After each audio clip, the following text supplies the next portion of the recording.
사랑의 주님, 우리 이 시간 우리 교육부를 위해서 기도합니다. 교육부 가운데 함께 해주시고 하나님의 은혜와 부흥이 정말 넘치는 우리 교육부 될 수 있도록 주님 함께하여 주시옵소서. 모든 문서가 주 안에서 성장하게 하시고 우리 사역자들 또 우리 자녀들이 하나님의 은혜 가운데 그리스도의 장성한 분량까지 성장할 수 있도록 주님 함께하여 주시옵소서. 특별히 우리 주님, 우리 유초동부 사역자를 위해서 계속 기도하고 있습니다. 하나님, 우리의 기도를 아실 줄 믿사오니 응답하여 주시고 우리 초동부 사역자 정말 속히 만날 수 있도록 함께하여 주시옵소서.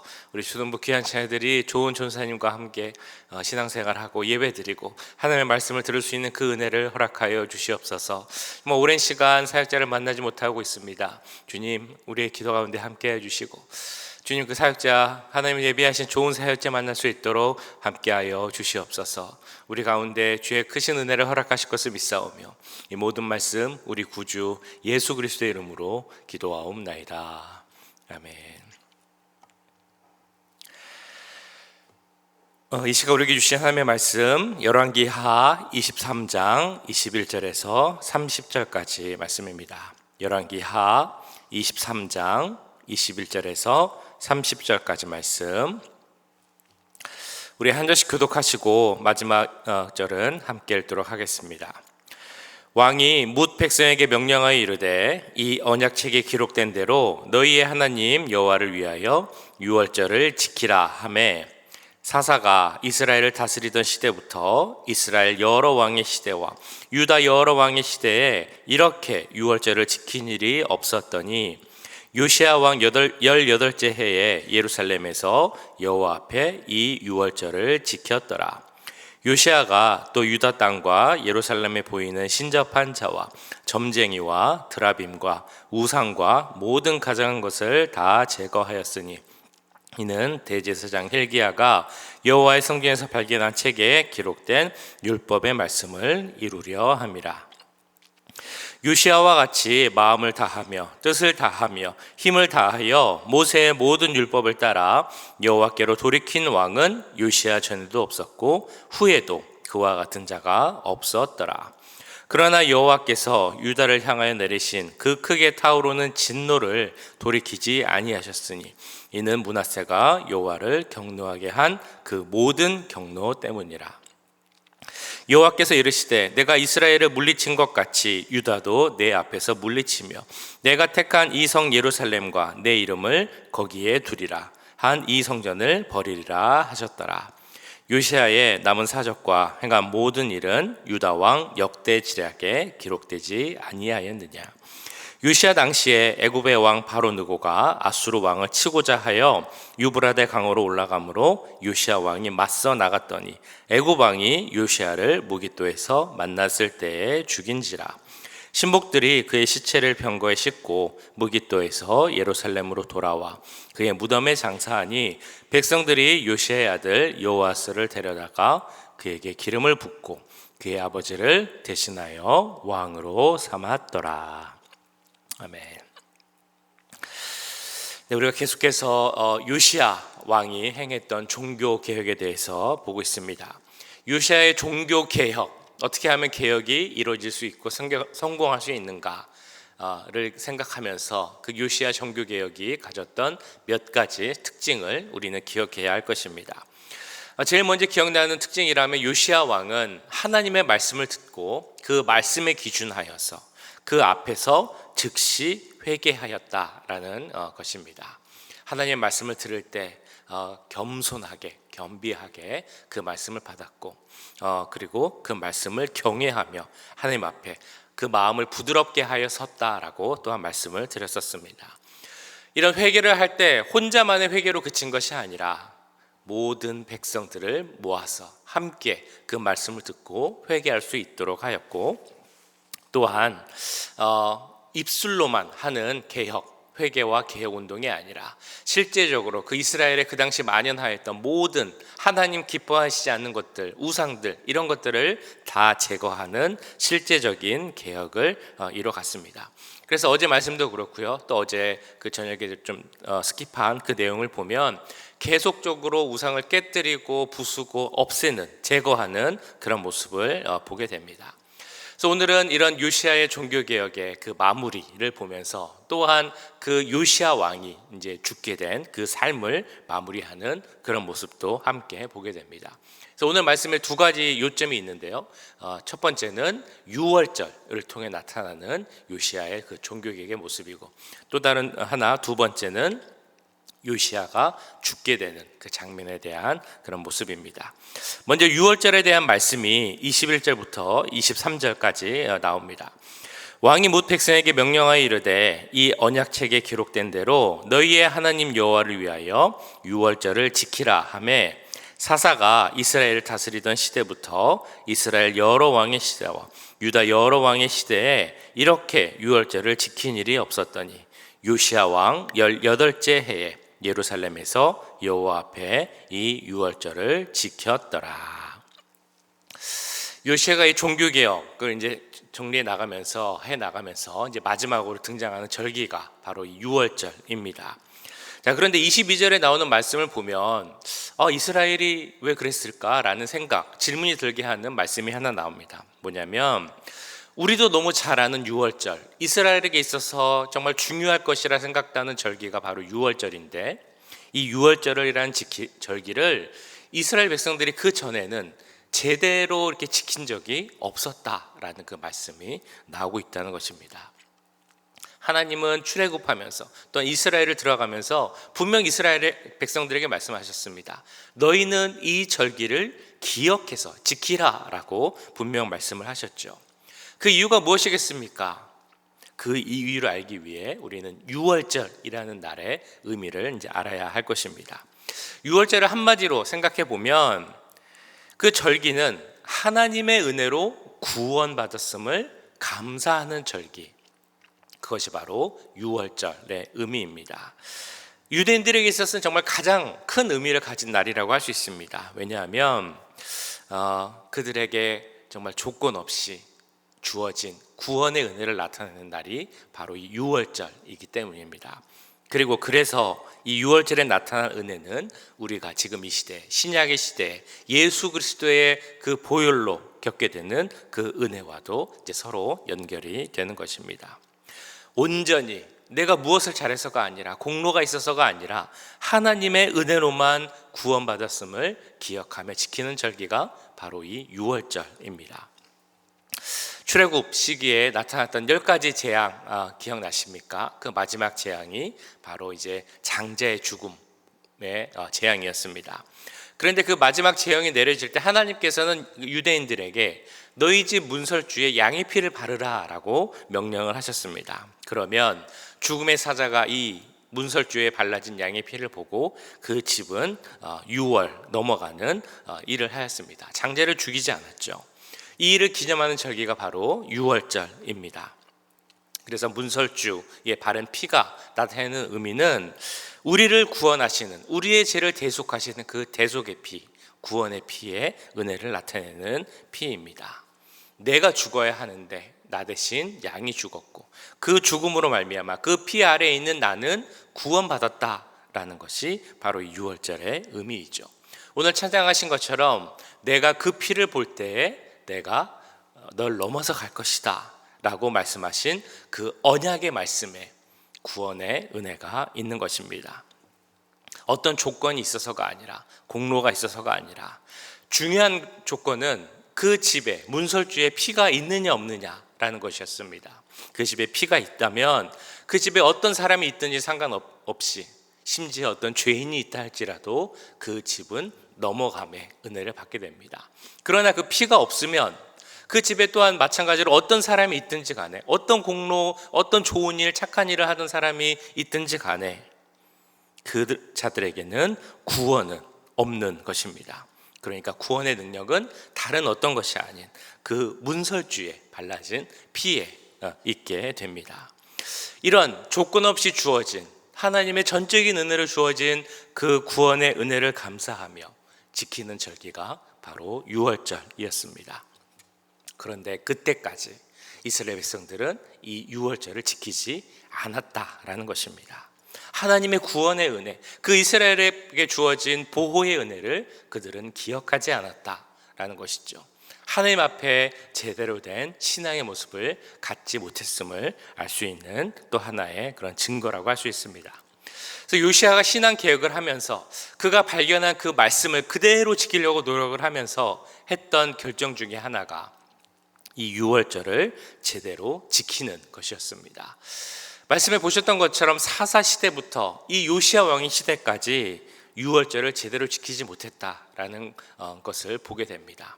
그러니까 이 말은 그 남북으로 갈라진 시대 이전부터, 그러니까 다시 말하면 다윗왕의 시대에도 유월절 이 절기는 제대로 지키지 못한 그런 절기였습니다.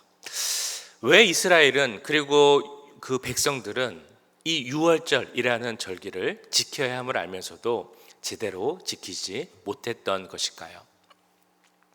아마 가장 중요한 이유는 현실적인 어려움 때문이었을 것입니다. 유월절을 지키려면 상당한 희생이 필요합니다. 그 말씀에 따르면 12살 이상의 남자들은 이 절기를 지키기 위해서 다 예루살렘으로 모여야 했습니다. 그리고 예루살렘에 모여서 일주일의 시간 동안 함께 모여 있으면 그 절기를 지켜야 했습니다.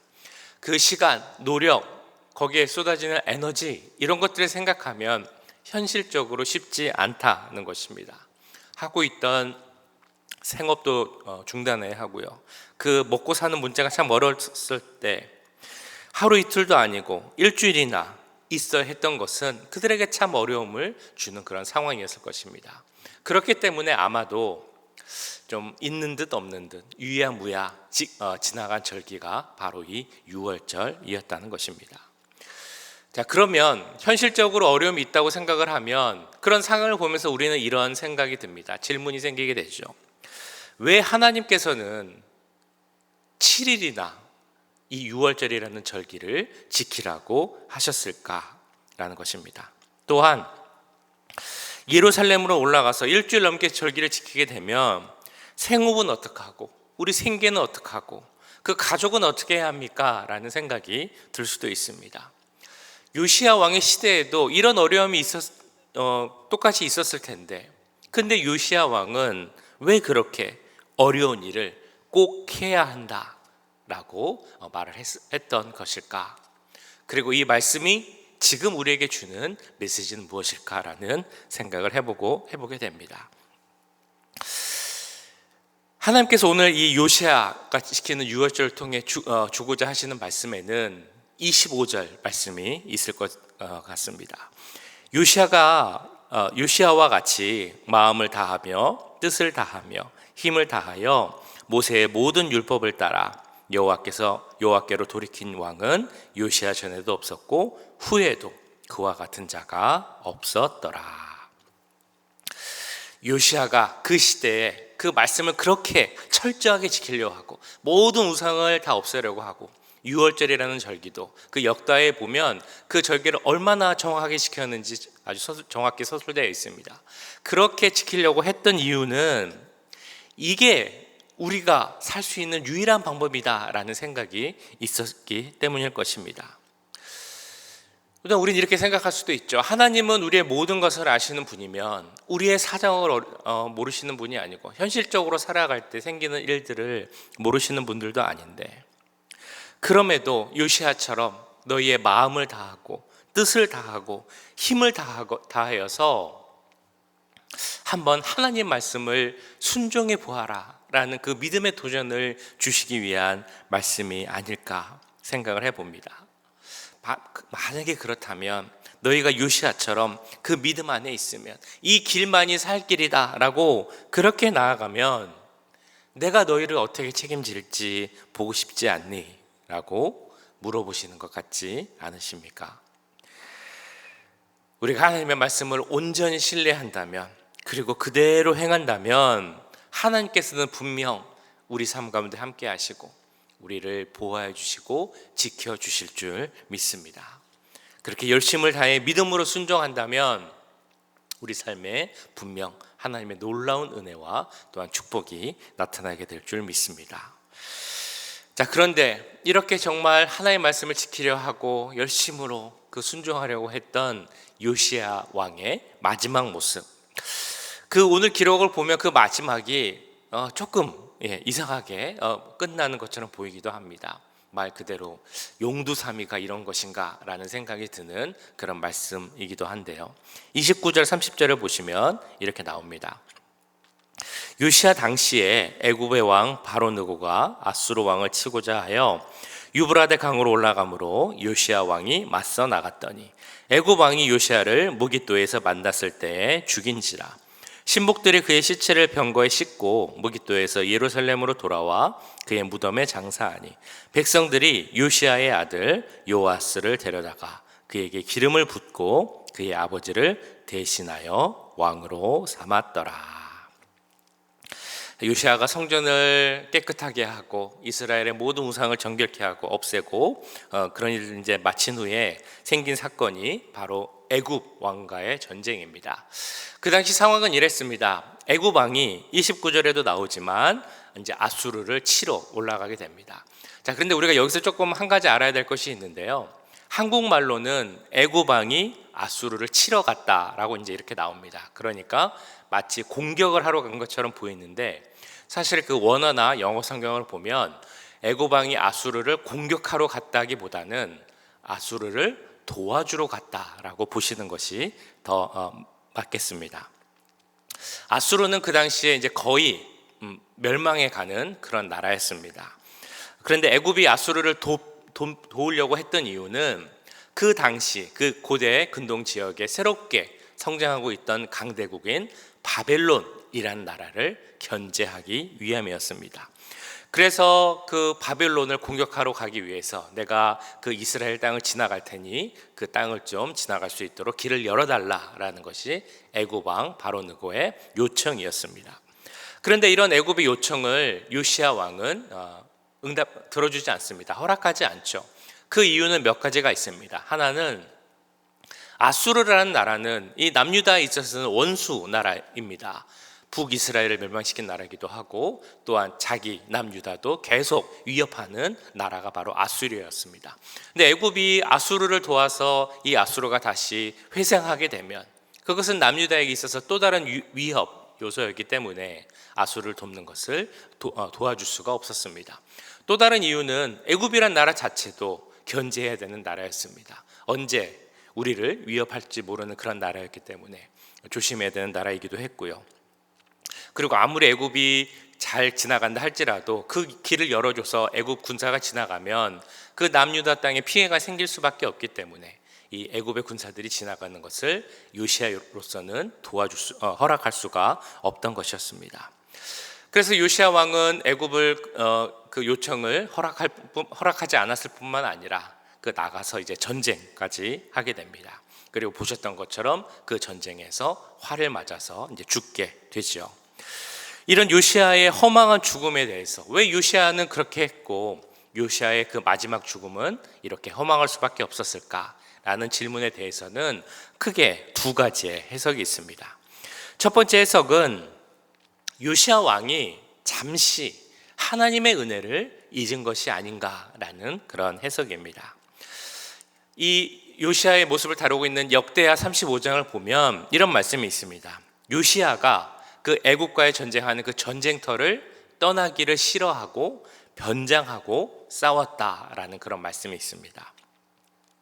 자, 그런데 여기서 변장하다라는 그 말씀의 의미가 옷을 바꿔 입고 외모를 바꾼다 이런 의미가 아니고 그 마음이 잠시 달라졌다라는 의미로 해석을 합니다. 그래서 그 요시야의 모습이라면 그 믿음 가운데 섰던 요시야의 모습이라면 이 전쟁을 어떻게 해야 되겠습니까? 내가 어떻게 해야 되겠습니까? 라고 하나님께 물어봐야 되는데 하나님께 묻지 않고 자신의 생각대로 했었다는 것입니다. 그래서 그 결과 전쟁에서 죽음을 맞이하게 됐다라는 것이 바로 첫 번째 해석입니다. 또 다른 해석이 있습니다. 두 번째 해석은 그 요시야의 모습이 뭐 꼭 크게 큰 잘못, 요시야의 잘못 때문이라기보다 이런 요시야의 죽음은 남유다를 향한 그 하나님의 아주 그 심판의 한 과정으로 보는 것이 바로 두 번째 해석입니다. 이런 해석은 26절 말씀과도 연결이 됩니다. 그러나 여호와께서 유다를 향하여 내리신 그 크게 타오르는 진노를 돌이키지 아니하셨으니 이는 므낫세가 여호와를 경노하게 한 그 모든 경노 때문이라. 그 요시아의 모습으로 인해서 하나님의 심판이 잠시 지연되긴 했지만 그럼에도 불구하고 유다를 향해 계획된 심판이 없어지거나 한 것은 아닙니다. 그 심판은 계획대로 될 것이다 라는 것이 26절 말씀이죠. 이런 모습이 말씀이 나올 수밖에 없는 이유, 이 말씀을 통해 강조되는 것은 바로 우리 하나님의 그 공의의 모습, 공의의 하나님이라는 그 하나님의 속성이 강조되고 있는 것입니다. 결국 남유다를 향한 하나님의 심판은 이루어지게 될 것입니다. 공의의 하나님의 모습이죠. 그러나 그걸로 끝은 아닙니다. 이스라엘을 향한 하나님의 회복의 계획은 있고 그 은혜 가운데 이 이스라엘은 회복될 것입니다. 하나님, 은혜의 하나님의 속성의 모습입니다. 이런 공의의 하나님의 모습을 나타내기 위한 그 이스라엘에 예정된 하나님의 진노로 말미암은 그 심판의 과정 가운데 나타나는 것이 바로 이 요시아의 죽음이었다라는 것이 두 번째 해석입니다. 제가 봤을 때는 첫 번째보다는 두 번째 해석이 조금 더 맞지 않나라는 생각이 듭니다. 우리 하나님은 공의 하나님의 속성도 있고 은혜의 하나님의 속성도 있습니다. 지금 이 시대는 예수 그리스도로 말미암은 그 예수님께서 주신 은혜를 받은 은혜의 시기입니다. 그러나 우리가 은혜의 하나님의 모습만 봐서는 안 되고요. 분명 우리 하나님은 공의를 가지신 공의의 하나님이심을 잊지 말아야 할 것입니다. 그럼에도 공의의 하나님이 분명 있음에도 우리가 이렇게 살아갈 수 있는 것은 예수 그리스도의 보혈의 은혜가 있기 때문입니다.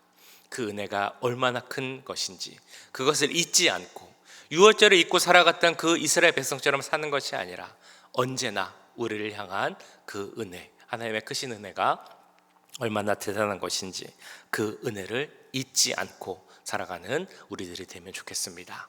오늘 하루도 그 은혜 가운데서 살아가는 우리 모두가 될 수 있기를 주님의 이름으로 간절히 축원합니다. 기도하겠습니다.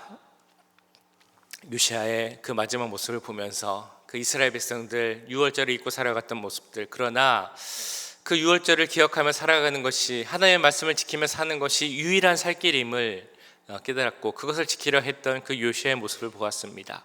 우리도 하나님의 말씀을 지키며 살아가길 원합니다. 우리의 마음을 다하고 뜻을 다하고 힘을 다하여 그 말씀을 기억하고 순종하며 살아가는 우리들이 되게 하시고 그런 우리들의 삶 가운데 하루하루의 삶 가운데 하나님의 크신 은혜와 축복이 넘치게 해주시기를 이 시간 함께 기도하겠습니다. 사랑의 주님, 오늘 말씀 기억하며 기도합니다. 요시아 왕의 마지막 모습입니다. 그는 정말 하나님의 말씀을 지키려 했습니다. 그 율법을 지키려 했습니다. 물론 그것이 그들이 살 수 있는 길이라고 생각했기 때문입니다. 주여, 우리도 그 요시아의 마음을 갖기 원합니다. 하나님의 말씀을 기억하고 지키며 사는 것이 우리의 살 길임을 주님 깨닫게 하시고 그 말씀을 지키며 살기를 힘쓰는 우리들이 되게 하여 주시옵소서. 아버지, 때로는 힘들 때가 있습니다. 현실적으로 어려울 때도 있습니다. 이렇게까지는 못한다라는 생각이 들 때도 있습니다. 그러나 오늘 말씀을 통해 우리에게 주신 하나님의 음성을 듣게 하여 주시옵소서. 그럼에도 힘들지만 어렵지만 그 말씀을 지키기 위해 하나님의 신앙 가운데 살기 위해서 힘을 다하고 마음을 다하고 능력을 다해 살아가는 우리의 모습을 보며 하나님께서 주실 그 은혜와 축복을 기대하며 살아가는 우리들 될 수 있도록 주님 함께하여 주시옵소서. 지금 이 시간 시대에 살아가는 것은 하나님의 은혜임을 기억하기 원합니다. 공의의 하나님, 심판의 하나님의 모습도 있지만 우리가 그 심판의 기준으로 서는 것이 아니라 은혜의 기준으로 설 수 있는 것은 오직 예수 그리스도의 보혈 때문임을 믿습니다. 그 보혈의 은혜를 잊지 않는 우리들 되게 하시고 그 은혜 가운데 하루하루 살아가는 우리들이 될 수 있도록 주님 도와주시옵소서. 오늘 하루도 그 은혜를 바라보며 살아갑니다. 은혜 없이 우리가 어찌 살아가겠습니까? 은혜를 바라며 살아가는 우리들 되게 하시고 은혜 가운데 승리한 우리들이 되게 하여 주시옵소서. 은혜를 잊지 않고 기억한 우리들이 되게 하여 주시옵소서. 현실적 문제들 때문에 어려움 때문에 그 바쁜 생활 속에서 그냥 살아가는 것이 아니라 하나님을 바라보며 은혜 가운데 살아가는 우리 모두가 되도록 주님 역사하여 주시옵소서. 사랑의 주님, 오늘 요시의 말씀을 보면서 우리에게 허락하신 하나님의 은혜를 다시 한번 기억하게 하심을 감사드립니다.